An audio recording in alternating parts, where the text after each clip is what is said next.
रत्नागिरी जिल्ह्यातील चिपळूण तालुक्यातील देवखेरी गावामध्ये आज एक धक्कादायक प्रकार उघडकीस आलेला आहे। हापूस आंब्याच्या बागेजवळ जंगलामध्ये जळालेल्या अवस्थेत मानवी हाडाचा सापळा आढळल्याने परिसरात एकच खळबळ उडाली आहे। मिळालेल्या माहितीनुसार सुमारे 1.5 महिन्यापूर्वी या बागेत काम करणाऱ्या एका मजुराला बागेमध्ये मानवी मृतदेह दिसला होता। मृतदेहाची अवस्था भीषण असून त्याचे डोके बॅग बाहेर असल्याचे त्यावेळी दिसून आले होते। मात्र भीतीपोटी संबंधित इसमाने ही माहिती कुणाला दिली नव्हती। दरम्यान 1.5 महिन्यानंतर संबंधित इसमाने ही बाब बागेच्या मालकाला सांगितली। त्यानंतर मालकाने तत्काळ पोलिसांना माहिती दिली।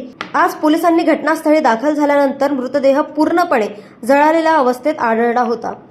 घटनास्थळी काही हाडांचे अवशेष, निळ्या रंगाची जळालेली बॅगचे तुकडे तसेच लोखंडी 2 रॉड आढळून आले। घटनेचे गांभीर्य लक्ष घेतात रत्नागिरी येथून फॉरेन्सिक टीम घटनास्थळी दाखल झाली असून पंचनामा सुरू आहे।